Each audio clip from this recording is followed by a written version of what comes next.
Now at 5, some of the most astounding video from outer space that we have ever seen. NASA just gave us new high-def video and audio of the incredibly complicated Mars landing of the rover Perseverance. News 6's Eric Von Enken is here now with the pictures and the sounds.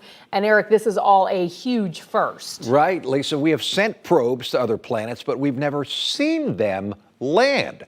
You're about to see the technology that NASA engineers invented, tested and proven. That is certainly amazing. But while you're watching this, realize this all happened in a whole other world.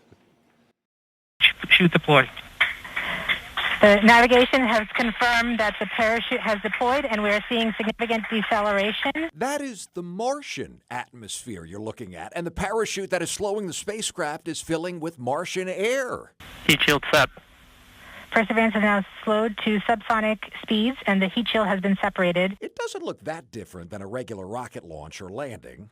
Now has radar lock on the ground. Current velocity is about 100 meters per second. But remember, this is 125 million miles away. SkyCam maneuver has started. The first time we've ever seen a spacecraft land on a whole other planet.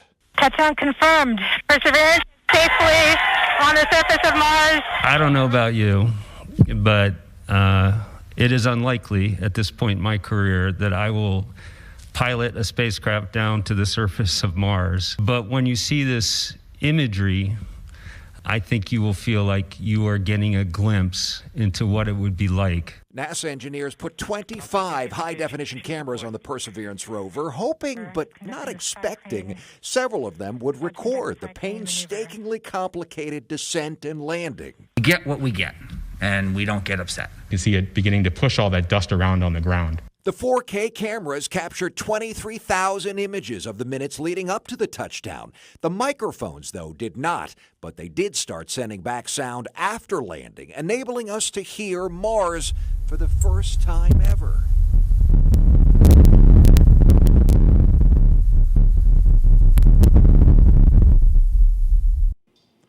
Now, there was a slight hum there. That was the sound of the rover, but the rustling you heard was actually wind blowing across the surface of Mars. Yes, there is wind on Mars. If you want to hear that again or see it again, we put the video and audio for you on clickrelated.com. It's right on the home page, and it is fun, guys. Sounds very windy on Mars. We went Eric. from that gray picture with nothing to very cool video. That was intense stuff, Eric. Thank you.